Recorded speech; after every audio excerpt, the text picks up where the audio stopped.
afternoon, everyone. We are back for day 2 of Security Week, unofficial Security Week. Nothing official about this at all. I just said, hey, I should do a stream for a week covering different topics that I've covered. A lot of them I covered before in AMAs, and I've covered on Ben Show as well.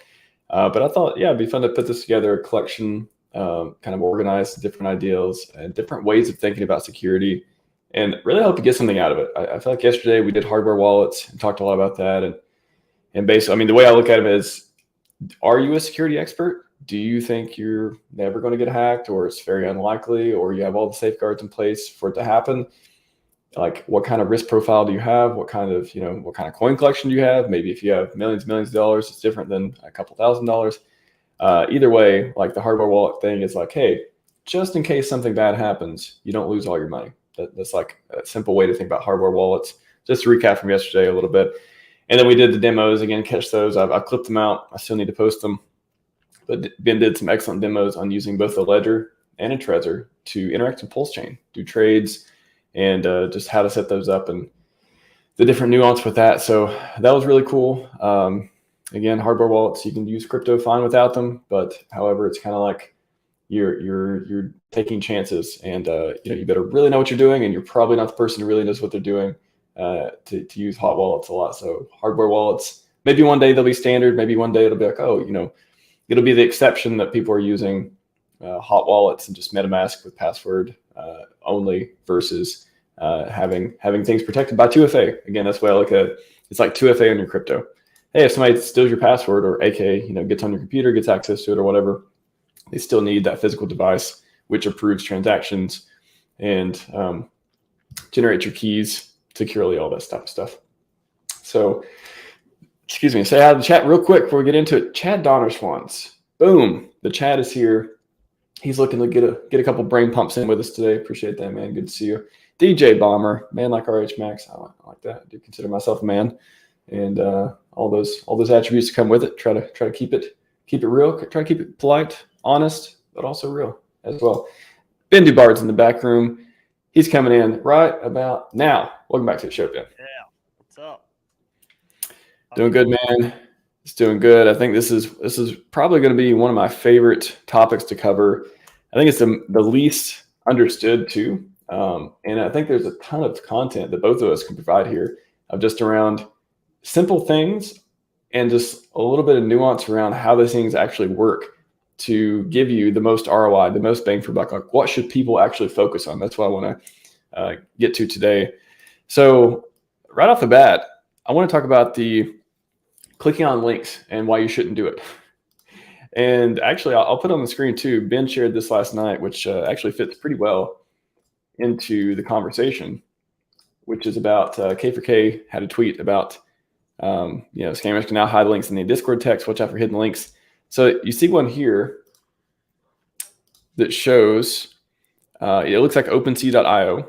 But actually, when you edit the message, or you're showing you could edit the message and just put that as marked. What it looks like to me is Markdown. So if you're not familiar with Markdown text, it's what if you're on GitHub, if you're looking at, for example, GitHub stuff, all this is Markdown text. All this is in like a language that describes like how to bold stuff or make titles or make links, all that stuff. Like even here, I guess I don't know if you can see. Let's see.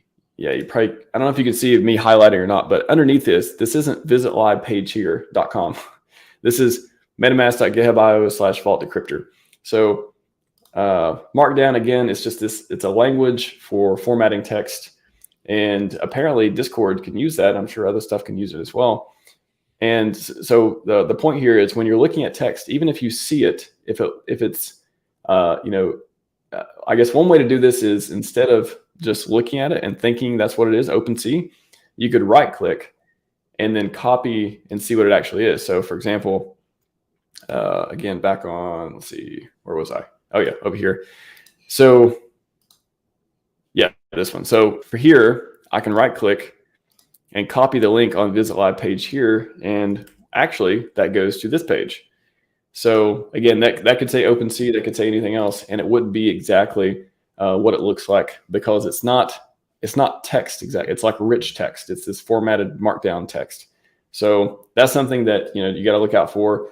not just click on stuff. And that's just on the Discord side. I mean, there's probably, I don't think Telegram supports that. I think Telegram's all text as far as I know, which is, almost a security feature at this point now that we see how other platforms are handling it. But yeah, Ben, what do you think about these types of things where they kind of just get you off guard, where you think you know how the thing works. You think that is OpenSea.io, but in reality, it could be something else. Is that something people usually overlook? Yeah, I think a big way to kind of like mitigate this risk is to just have a crypto only computer where you don't have you're not on Discord on that computer. You're not really searching the web. That's a huge way to not even have to worry about this. But yep, exactly. Separating your chat. I mean, I've talked about before, like I have different machines, different devices. I don't put Telegram on my phone. I don't like to put apps that are made, let's just say made outside the US against and from countries that may or may not be so friendly or have motivations to take advantage of the other side as well. I try to avoid those types of things. And hey, I miss opportunities, whatever. But I think I like Twitter, and I use like Twitter DMs and stuff for this type of thing. But for example, Telegram, Discord, whatever communication I need to have goes on a separate device. And I even segregate that device. I have I don't want to go over my whole networking setup and stuff, but I tell people with validators too, if you're running one at home, one way to protect yourself in case it gets hacked or something, and so they don't get on the rest of your network, is to just put another router in there, physically put it on a different network, plug it into that router, and then plug that router into your other one or your modem or whatever you got going on. And now they're on a totally different network. They can't access your other computers. So same thing with this. Like if I have a device that's talking to Discord, talking to Telegram, talking to stuff where I could click on a link, or I could download or run an exe, which and mistakenly, and I didn't verify it, all the stuff that we'll talk about today, it's not going to affect my crypto. It's not going to affect my other stuff, my other computers. They're not going to be able to move around my network because I physically isolated it away. So that's a great point. That was not on the top of my mind, but I'm glad you brought it up. It was literally, you can use different devices for different things. So if something bad happens on one, hey, that's your, DCC calls it like condom wallet and stuff like that. Your condom device, your condom, your throwaway or your place where bad things can happen and it doesn't affect the rest of your life type of deal. Right. Yeah. And don't do crypto on your phone. I know here's the thing. Some people, that's all they have is their phone, or they only have one laptop, at least have a hardware wallet and then just be extra careful. But even on a crypto only laptop, you got to make sure you're not going to a fake page and you're not approving a scam.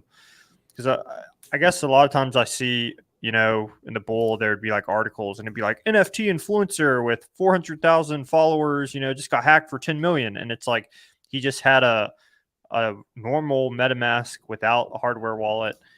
And like, he was playing video games and his friend sent him a link and he clicked the link and his MetaMask got drained. And it's like, well, dude, there's so many ways to avoid that.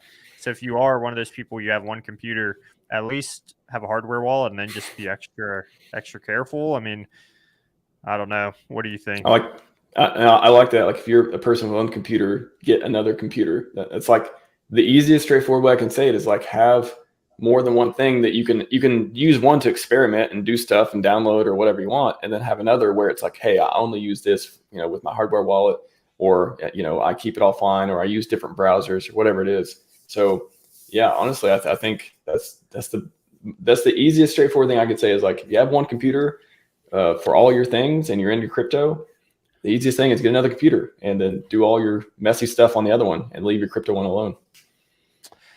Yeah, and I mean that can suck because people are like, oh, I want to buy crypto, I don't want to buy another computer, but like make it a goal at least, as soon as you can, as soon as you like, just at least know. I mean, I had just a normal MetaMask and I knew I needed a hardware wallet and I just like kept putting it off, but it was always in the back of my mind, okay, I need to do this. I could lose all this money like when I first got into crypto. So, at least just get to it. Make it a priority, make it a goal. Because if your security is not right, all the money you're investing doesn't matter anyway. You're just going to lose it. And that sucks. Just like accept that reality first.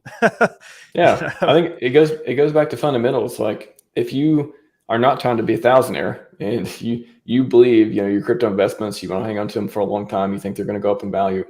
What is, you know, $500 for, or $1,000 for another machine, and you know, a couple $100, $100, whatever it is, for however many hardware wallets you want to keep around?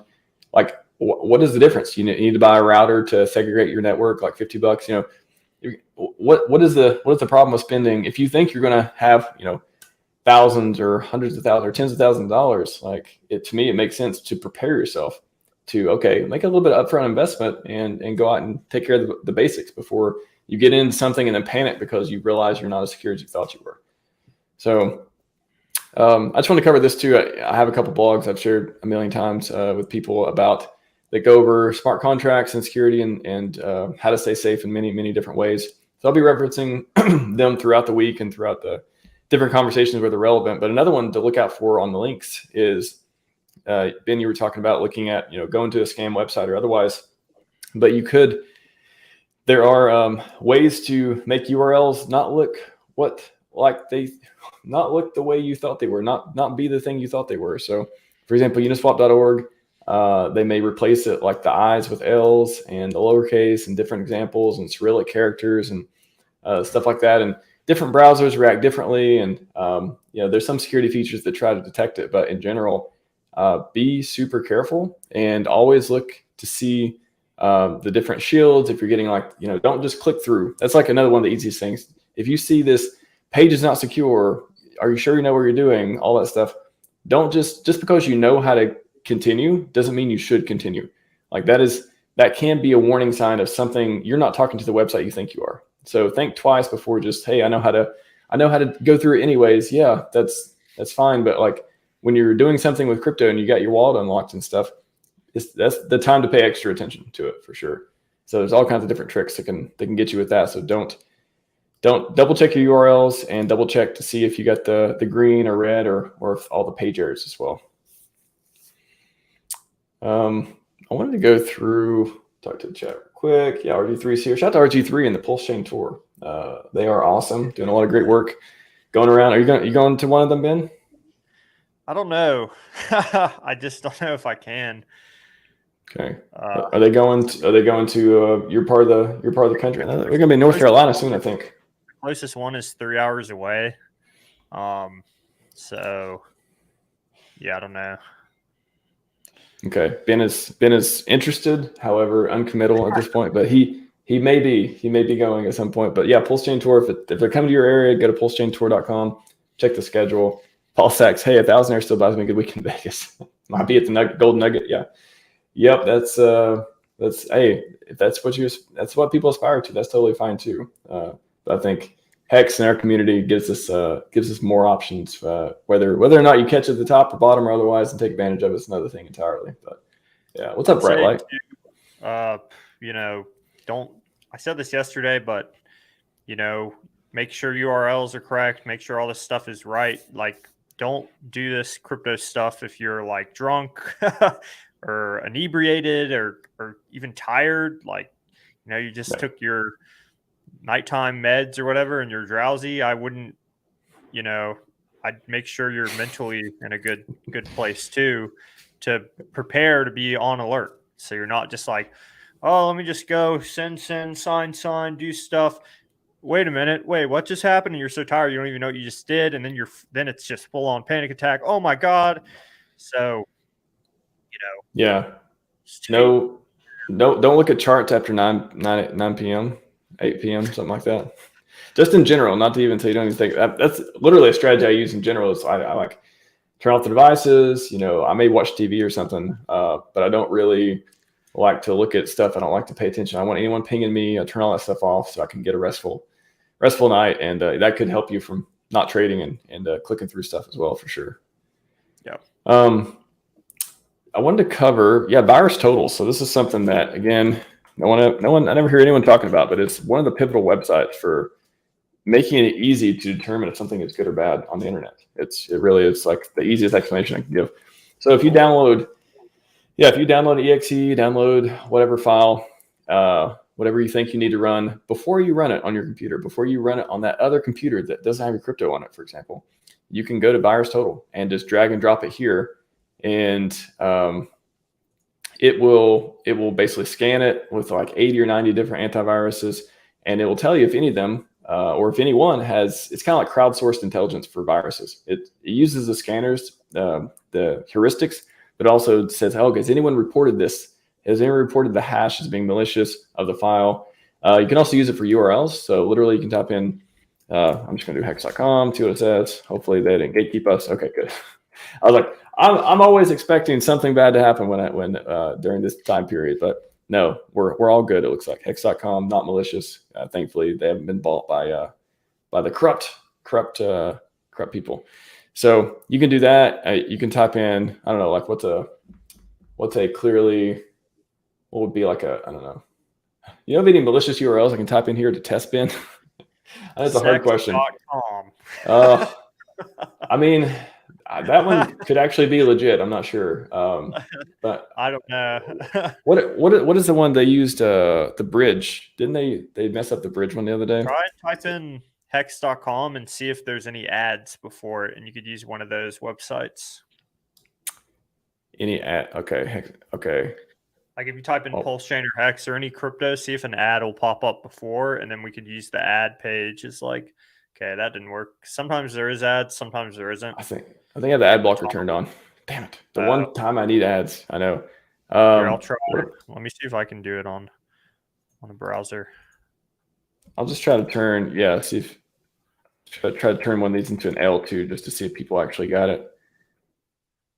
I don't know if this is a legit website or not, but I'm curious if anyone's reported any of these scams. Do not go to these pages because I'm just changing characters to try to think about what an attacker would do if they were trying to figure this out. But it looks like I think we should feed it some of this stuff and let it go hunting for stuff. Yeah. So okay, trustwave.com flagged this as a phishing, and it's certainly spelled that way. I've never been there.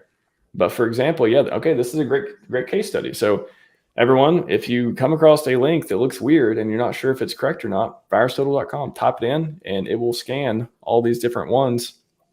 It'll go through, use all these different sources of information for antivirus and malware stuff. And this one actually, one of them flagged it as phishing. So, and that's PulseChain with a L instead of an I? That is PulseChain with an L, yeah. Yeah. Again, I don't know if it's a malicious website or you. That's bad. I can go to it. Let's see. Let me go to it and see. Let's see what it looks like. If it looks exactly the same.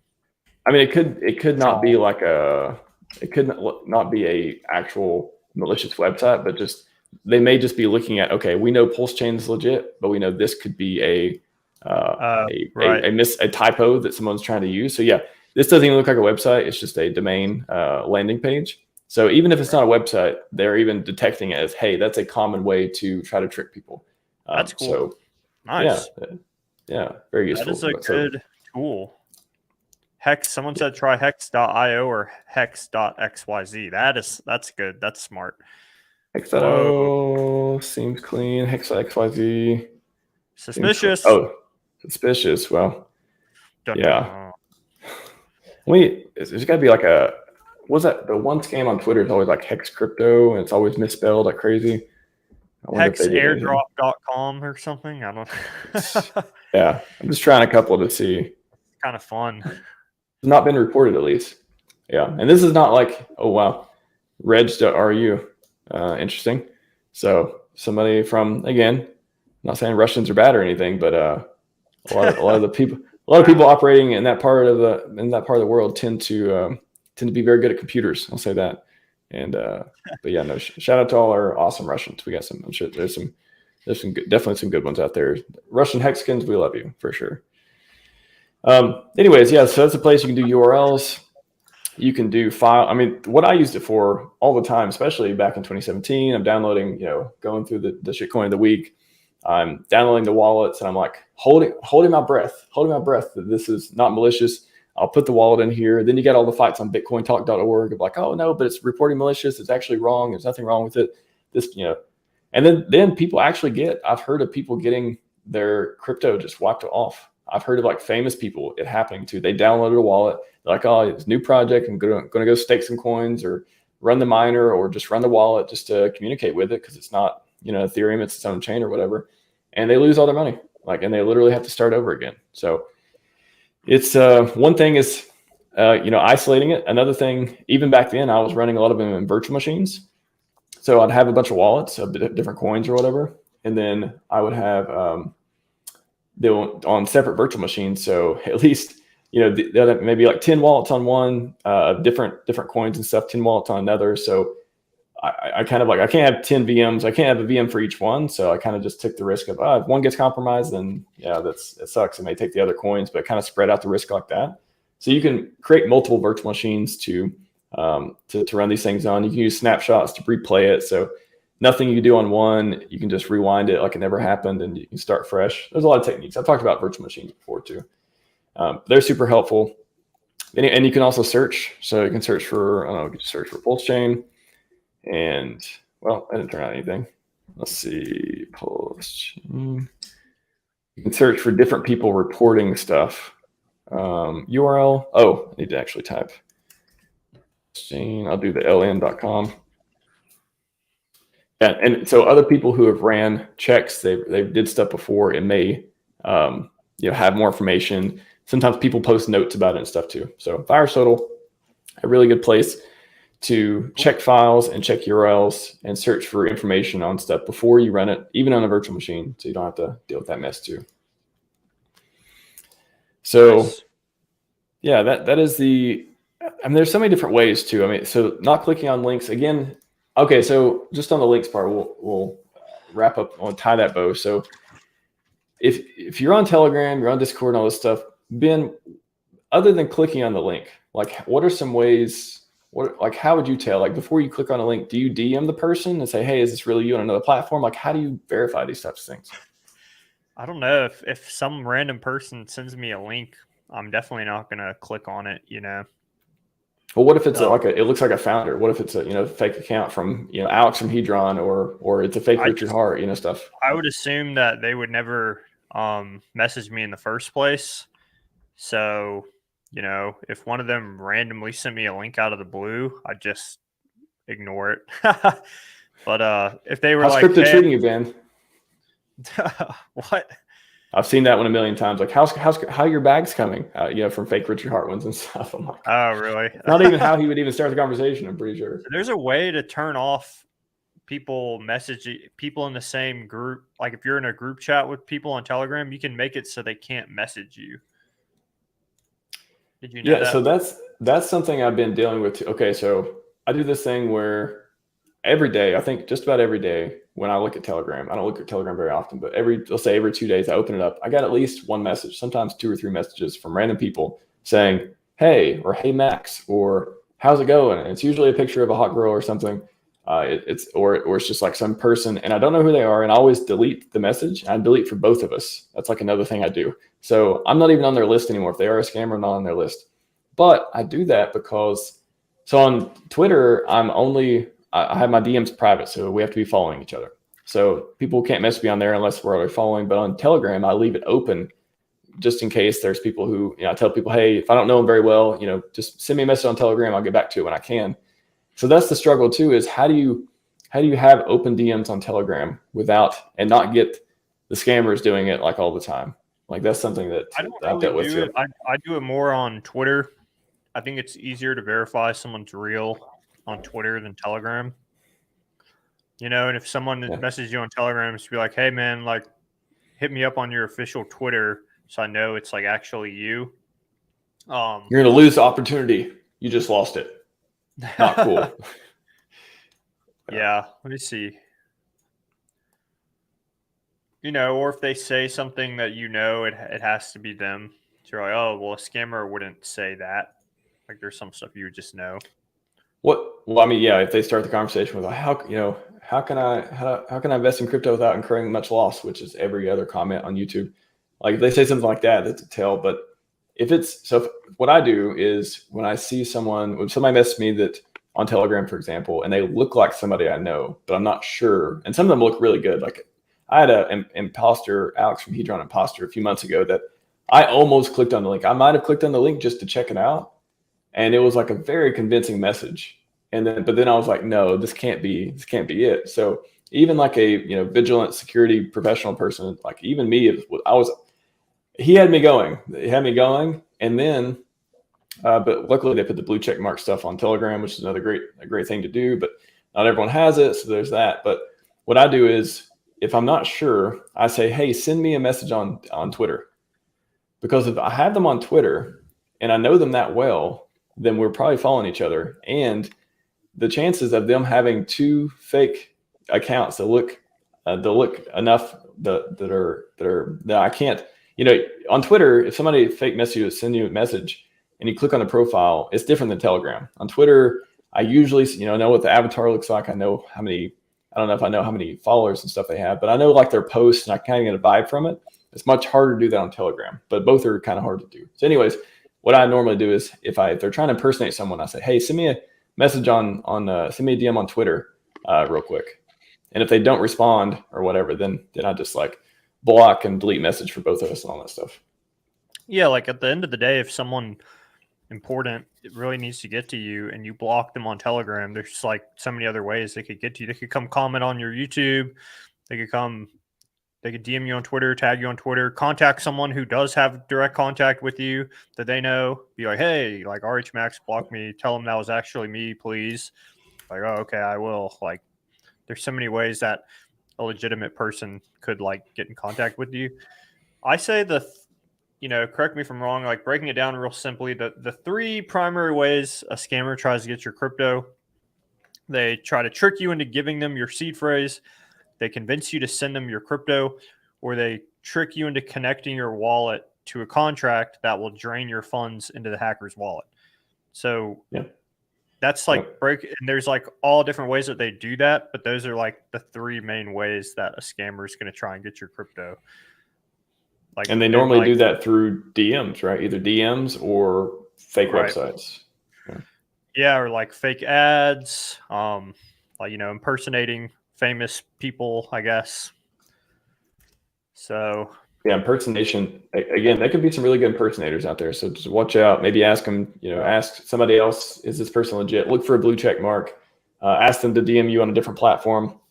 If you really, really know them, you could always have like a safe word or something, right? You could be like, we like only talk to them either face to face or in a very private setting, and just be like, hey, if we're ever not sure, it's us message each other before we go any further in the conversation. Let's make up this word that we both know or phrase or whatever, and then you can kind of communicate with that too. So that's only for like really close people. If you do that for everyone, it's probably kind of weird. But if you're really close with them, I don't know. Gold Key and Dip Catch. You guys have safe words for communicating.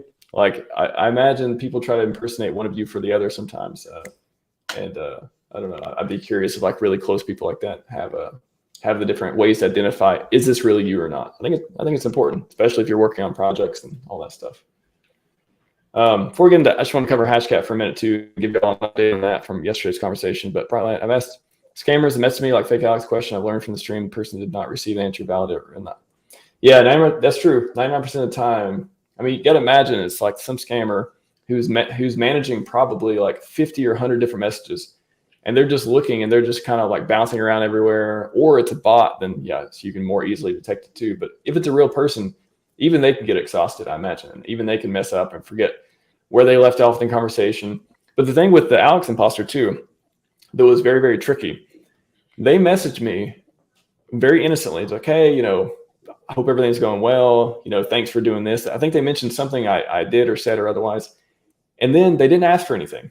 So these scammers, they'll say something to set up the rapport. They'll get like this, oh yeah, you've established we've talked before from this account, from this particular one, and then did message me for a month or two. And then after that, message me, then asking me to go amalgamate my funds or whatever, like go like use this DApp to go, basically send Hadron to, I believe, to amalgamate to the new protocol or whatever. And that's when I got suspicious. But they will try to create a rapport with you beforehand. So be careful with that.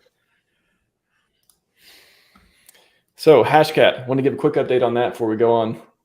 If you don't know what Hashcat is, it is basically a password brute force tool, most advanced password recovery utility. I mean, however you want to say it. It uses your computer, either your CPUs or your GPUs, to run a lot of different combinations very, very fast to go and try to basically crack passwords, and which is a totally legit thing. Like it is neutral. You can recover your password if you forget it, or if someone steals your database or password, thing or whatever it is, and they can try to run it too to recover your password. So just like the blockchain, if it's not your keys, not your coins, this is like, make sure that you use strong passwords, because I'm not going to go in all the different ways to brute force passwords, and there's like rainbow tables and all this stuff too. But essentially, using a strong password makes it not worth the time or effort or resources that they would have to spin up to do it in a time efficient manner. So that's why the stronger the password, the better with these type of database applications, such as MetaMask and your password safes that are localized and all that stuff. By the way, I do not use cloud-based password managers. I do not ever see myself doing that. It's kind of like saying, hey, company who I have no idea what your intentions of other than to make money on me eventually, if not now, please keep all my passwords. And I really have a lot of faith in your security team that's probably not world renowned and probably is just trying to do their job and get by. Have all my faith to make sure all my accounts and services are with you. I mean, that's what you're essentially saying. I know it's easier. I know it makes sense. I know it's like in the modern day, the thing to do. I do not do it. I don't know when I'll ever do it. So that's food for thought on that one. What's up, Kaiser? How about you? Before I move on to Hashcat, what do you think password manager's been? Yeah, I use not a cloud-based one, although they're like so convenient. Like with this one, I gotta like, if I want to take my passwords from my PC to my laptop or something, I gotta like put it on a thumb drive, transfer it, and then if I add a password to an account on my PC, then I'm like, oh crap, how am I gonna get this over to my oh man, it's like it can be annoying. But yes, yeah. The pain is good. No pain, no gain. No, literally, that's one of the things I don't give up. I will not capitulate on that position. I do not use cloud-based password managers. I just think the risk is too high. They've been hacked before. Your attack surface expands because now you could get phished and they get access to your password manager. They get access to all your stuff. So that's much less likely. So usually with a local-based password manager, you have a master password, which opens it, but you're not typing in online. You're not using a browser. As soon as you start using a browser, you open yourself up to a world of all the things that could be on the internet, which many things are not for your benefit. So that's why, like, I think that's, sometimes you can't get around it. You work for a company that uses a cloud-based password manager, make everything easier for everyone. You can put 2FA on it. Like, it's never going to go away. That's always going to be a thing. But for you personally, since you have control of your finances, you have, sovereignty over what you do with your computer, you can choose not to do that. You can choose to remove yourself from that attack surface and just use a local one. And if you want to copy it from computer to computer, you can still, it depends on what kind you use. There's still these password database files that put on a thumb drive, take it back and forth, do it like that. But for me, I normally just would keep it on one computer and then just make a backup of it every so often. And then treat the master password like your private key, because that is essentially your private key. Instead of to your money, it's your private key into your world of all online activities, depending on what you store in there. So it's another thing to keep track of, but it's worth it in my opinion. And it removes yourself from all the other attacks from the online. It's either not your fault or, you enabling an attacker to get access to it. So fast to do it. Tell me your secrets. I'm telling you a few, actually. I don't think I've talked about cloud-based password managers like that before. So that is one secret you're getting today from both me and Ben. Anyways, Hashcat, password cracking thing. I dug into this a little bit. I didn't have time to actually go and see last night how to extract MetaMask. I was getting pretty close, but I haven't quite figured out how to extract the MetaMask, basically the vault or whatever it is, from the extension for Firefox, at least. It's like if you use Firefox and Chrome, it can be stored in different places. But anyways, somebody was like, hey, is it possible to have brute force on Hashcat for MetaMask Vault? MetaMask stores encrypted seed phrase in JSON file, all that stuff. So, and they're like, yeah, we are, open source project. Again, this is for password recovery. If you use it for other purposes, use it for other purposes. But hey, this is the whole point of this is to understand like this stuff exists and why you should create good passwords and keep your data safe and use different computers and stuff like that. So eventually, scroll down. Eventually, they implemented it. And I was actually like working on a guide of like how to actually do it. Again, once I figure that out, I'll share it. Let's see what the other link was. But there's a couple tools I came across. One of them I couldn't get to work for Firefox, but yeah, essentially they did MetaMask to Hashcat. There's a script here. So extract MetaMask vault from your browser, save it to a file. Then you can use this tool. So that's the part 2 I need to figure out, is like how to extract the vault from the particular browser, and different versions seem to not work on other ones. But it's a blob that your browser stores, and it's encrypted. But there's a way, I'll just put this in the chat. There's different ways to do it. Again, when I figure it out more, I'll share it, but I wanted to share this one more on it. The Vault Decryptor. So if you actually get it, there's a web UI that you should probably clone and use it locally, but you can upload it. And then if you have the password, you can decrypt your vault and get access to the stuff. I would not use this website to do it. This is just kind of an example showing how you can do it, but you can clone this and anyways, get access, a web app for decrypting your vault data, and get access to your stuff in case you need to do it for recovery. Just wanted to briefly highlight it. I think it's interesting. And if I want to come up with more information on it, I will share it. But there's a way to recover this, your vaults if you lose them. That's the one takeaway. And so, yeah, choose good passwords and back up your data correctly to avoid someone else doing that for you. You don't want someone else recovering your password for you. Avoid that. What else, Ben? What else? Do you want to go on? You still using Windows, Ben? Still using Windows? That's the one thing I haven't been able to move you off of yet. I'm still working on it. Move to Mac. Yeah, Mac or Linux, man. I will hook you up with all the technical information if you're interested too. I have a thread I'm going to pull up just to riff on a little bit, but yeah, I've thought of moving to all Mac, like all Apple stuff at some point, like phone, computer, PC. You know, I feel like that'd be nice. Yeah, it does take money. So Mac, so the easiest way. Okay, so let me frame this as, this is a tweet I did. Look, even last year, I was talking about. I welcome anyone to debate me on the following topics. VPN at home, yeah. So that's one thing. I'll talk about VPN either tomorrow or Thursday, I think.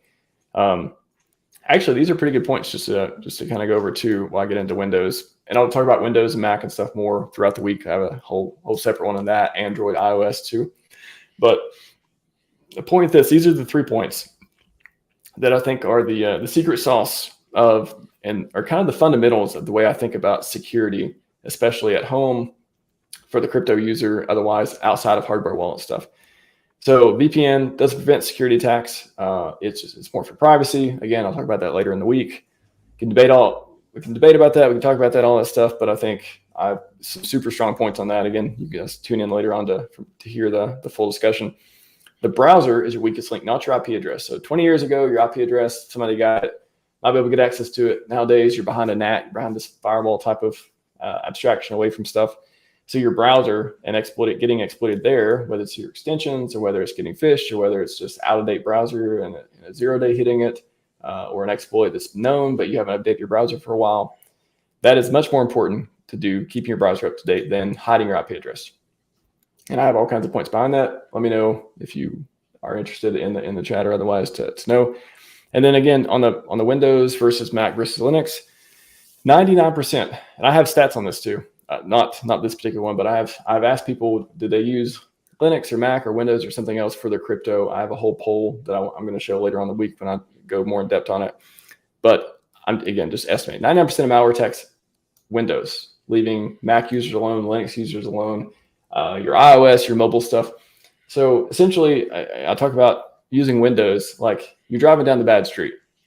All the criminals are looking at your Cadillac and they're like, we're gonna mess you up. Like, we want you what you got, right? Like that kind of thing. Like you're showing everyone that you're either vulnerable, all that stuff. But if you're using a Mac, I analogize that to going down. Okay, you're driving down a nice neighborhood where there's families out, people are playing. Oh, they were playing ball, everything's going good. You're driving. It doesn't matter what kind of car you're driving. Your car being your computer, your browser, whatever it is. No one's probably going to want a piece at it. They're going to be like, oh, we're good. We're doing other stuff. And Linux is like even further abstracted away. Like, nobody's targeting Linux browsers with malware usually. And there's all these extensions where you can change your browser profile and make it look like different stuff too. But essentially the point is, if you're using Windows, you are basically saying, and it's kind of like, why do you use the US dollar? Because it's convenient, it's easy, it's everywhere, everyone does it, everyone supports it, everyone takes it. Kind of like Windows. It's like you can do everything with it. It's got all your software, it's got all your programs. However, you are opting in to the biggest ecosystem of malware that exists on the internet, and everyone's going to want to attack your computer because they know that that if you're running Windows, you're probably susceptible to whatever malware they have that they're trying to use for that particular top of the week or that particular attack and all that stuff. So the point is, if you remove Windows from the picture, if you use Mac or use Linux or otherwise, even if they tried to attack you, even if they're like, we're just going to attack everyone who goes to the website, it's going to fail. 99% of the time, it's going to fail on you because you aren't even eligible for that type of exploit because you're not even running Windows. So that's what I love it. So it's like this simple thing. If you ever are interested in like using it, like switching to Mac or Linux or otherwise, it's like this superpower in security of like, you remove yourself from this whole bad neighborhood of attacks. You just like, nope, doesn't even apply to me. Doesn't even work on me because I'm not even using that.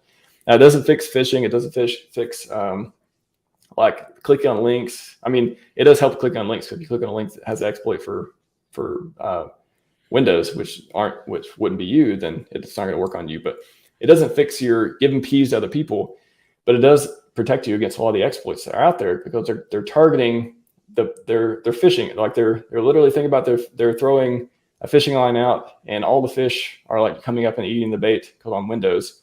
So you're not part of that fish because you're in another pond. You're in the Mac pond. You're in the Linux pond, stuff like that.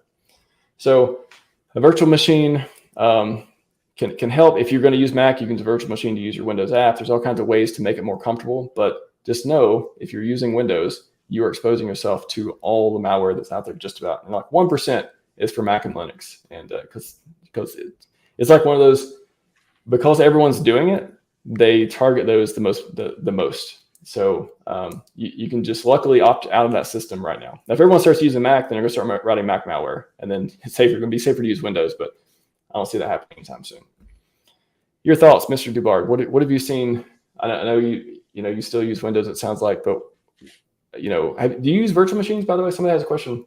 Right, like, is a virtual machine on Windows safer than Windows alone? I would say, yeah, it's basically a computer within a computer. A virtual machine is just abstracting away your real computer, giving you this temporary one to browse on. You can still switch files back and forth as well, but it gives you much more control, and it limits the blast radius of an attack because it's confined to the virtual machine. But to use virtual machines, how do you stay safe with Windows, I guess?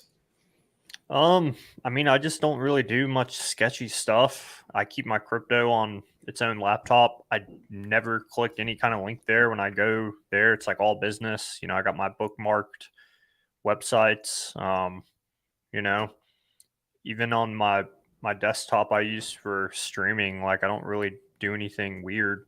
I have my password manager that's not stored on a cloud. It's encrypted, and I don't have the password for that stored digitally anywhere. So, I feel pretty safe, but I would like to transition to Mac just based off what I've learned from you about that. That makes a lot of sense. And I don't know what your opinion is. I have Malwarebytes. That was recommended to me. So on antivirus stuff, I honestly, I just tell people that the Windows Defender that comes with Windows, that's all I would use. I wouldn't use anything. I wouldn't download anything else. I think that that one is a really good one, and it's integrated with the operating system. So it's like if they're able to produce a quality antivirus from the company that ships the operating system, they're able to get access to a lot of the like advanced techniques for identifying malware. And I've known people that been on the team and stuff, and they actually have a very good system, and it's all integrated, and it doesn't slow down your computer and all that stuff. So for me, when people ask me what antivirus for Windows, I say don't install anything. I say just use the one that's already there. Windows Defender has been there since Windows 8, Windows 8.1. And then if you use Mac, I wouldn't recommend anything. I think Mac does a great job of all the security features, and there's not a lot of malware for Mac. So I think people selling antivirus software for Mac are just kind of like it's kind of like people's ignorance. They think, oh, for Mac, I need antivirus software too. But honestly, like I've never felt compelled to install antivirus on Mac. I've just never felt compelled to do that. So that's one thing you could say you don't have to worry about with Mac is trying to figure out good antivirus and stuff for it. I think the system they have, even though it's not a traditional antivirus, I think a lot of the security mechanisms they have are good enough. And then for Linux, yeah, it's like same thing. It's even more like down the Mac. You search for Linux antivirus and it's like maybe for servers back in the early 2000s, but it's kind of, nobody really even uses those much. There are some, but the ROI is so small that doesn't make a lot of sense. So I don't have an opinion on Malwarebytes or AVG or all the ones that, back in the day I used a whole bunch of them, but ever since Windows 8, they have built in Windows Defender and they did nothing but improve it and make it like world class. So I would just tell people to use the default. Interesting. Wrapping up here on Linux. What's up, Red Squirrel? You mentioned Linux. I know everyone's like, oh, I'm not going to install Linux, but that could be one of the best decisions you may ever make for security. If you can get your head around using Linux and do things, virtual machines, otherwise that make you more comfortable doing it, Linux is even, less targeted than Mac. So you're going to further remove yourself from the bad neighborhood on that one. There are many very easy to use Linux distros. I know it's like Linux isn't hard to use. It's just a different thing. The same thing with Mac. It's like you use Mac versus Windows. Yeah, the keyboard is different.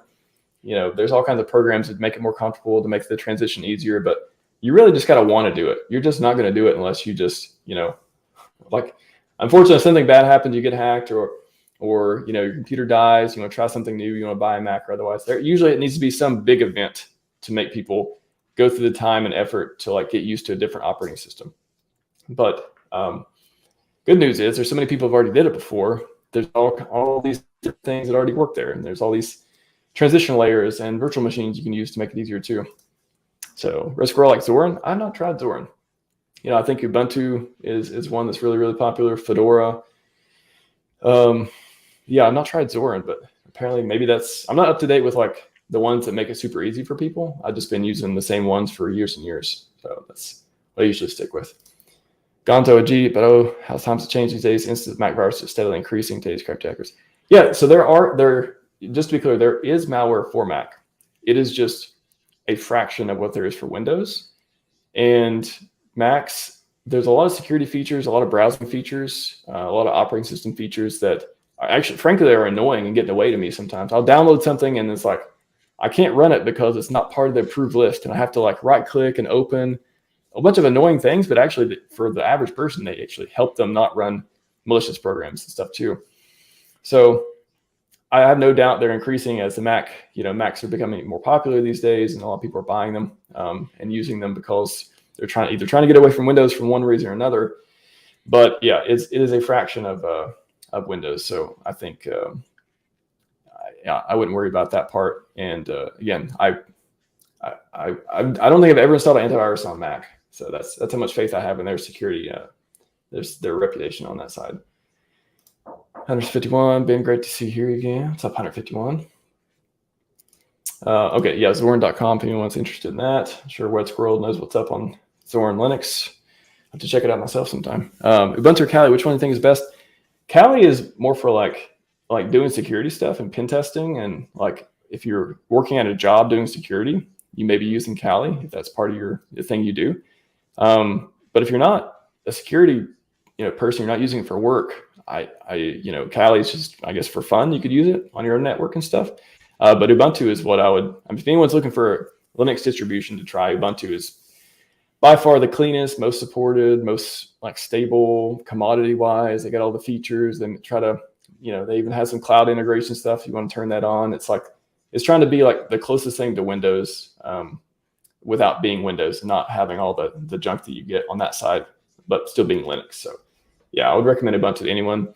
Validators, I'll use Ubuntu as well. So you can use them for a server and you can use them for a desktop too. They both work very, very good. Very well-funded company behind it as well. And they have mostly good incentives. I'll say that. Linux has not been infiltrated. One good thing about the incentives, open source software, the incentives have stayed pretty clean. There's still a lot of companies investing and trying to change things and do stuff back and forth. But overall, open source software, especially Linux distributions, have stayed clear of the just data gathering up and selling you're the product, that type of thing. So that's another good thing to be a part of. Zorin is okay, yeah. So it sounds like Zorin is based on Ubuntu. So they do that a lot too. They'll take a Ubuntu or Fedora or anything, and they'll create a sub distro from that is based on that. Use the same package manager but different repos and stuff probably. So very cool. Zorin.com. I'll check that out. All right. That's all. I think we're gonna wrap it up there today. Again, Ben, is there any more bang for buck you can think of as far as stop getting hacked easily? Like, what are just any other just no-brainer type of, hey, we covered don't click on links, we covered MetaMask type password stuff, we covered operating systems a little bit. What else? What are your closing thoughts on that? Double, triple check stuff. Don't be afraid to ask what you think might be a dumb question. Maybe someone will give you crap for it, but some people will probably help you. Make a friend, make friends in the space so you can double check stuff with them. And I think a big one is just get in the mindset when you're doing crypto stuff to be on edge, be a little paranoid. Be sure of what you're doing, Like I said earlier, don't, get inebriated. Don't be high or drunk or like whatever, or super tired. Just make sure you're in the mindset of like, all right, this is serious stuff. I could lose all my money right now if I do the wrong thing. So let me make extra sure I'm doing the right thing. Especially that goes for me too. Like I've been in crypto, really in crypto since 2020, like every day diving into this stuff. And like for people like me, I think it can get even more dangerous because we get so comfortable, So we're like, oh, we know what we're doing. So like this goes for new people and experienced people, just remember, get that reminder, like, okay, this is serious stuff. Let me just make sure I'm doing everything correctly. Let me double check. Don't get too comfortable.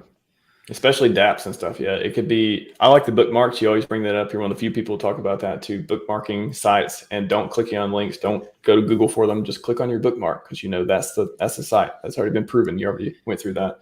That's a really good one. Wallet, like DCC talks. Conda wallet. So your junk machine. Like again, going back to the first thing we talked about too. Like having another computer. Like literally, if you were serious about crypto, I don't know why you couldn't invest. I know it's bear market, all this stuff, but if you're planning on being more than 1,000, or you're trying to like make a lot of money, like there's some investments you can make, very strategic and a lot of time one-time investments you can make to really improve your posture and give you. Again, I try to do things to. I don't want to be stressed. I don't be thinking about stuff. I want a little bit of certainty. I know you can never have full certainty about anything, but I want to remove a lot of the what if this happens? What if that happens? Like I don't run Windows. I have my stuff backed up. I have a plan. Like I know I'm going to double check stuff. I know maybe bookmarks, maybe whatever it is. I have a plan.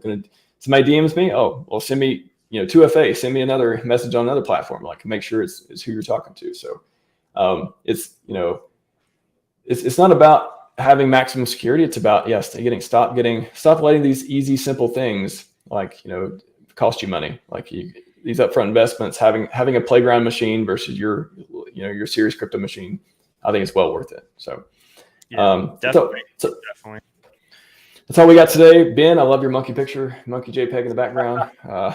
Get some comments from the chat sometimes. Nice. Maybe we'll get those in the Watts NFTs at some point.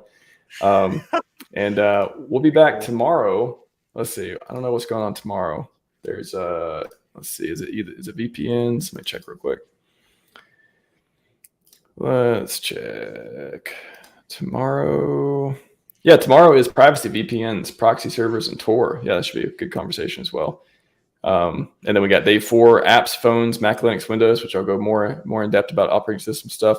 And then day 5, just kind of open discussion, AMA, wrapping things up, kind of recap some of the cool stuff we talked about. So very excited, man. Thanks for joining me again. And like I said, we'll be doing this all week. Ben, I hope to see you back for another day. Man. And I definitely am most well versed in hardware wallets and like avoiding getting hacked in crypto. So this other stuff is definitely more your bread and butter. But if you want me here, I'm happy to be here. Maybe I can provide some good questions or some good vibes.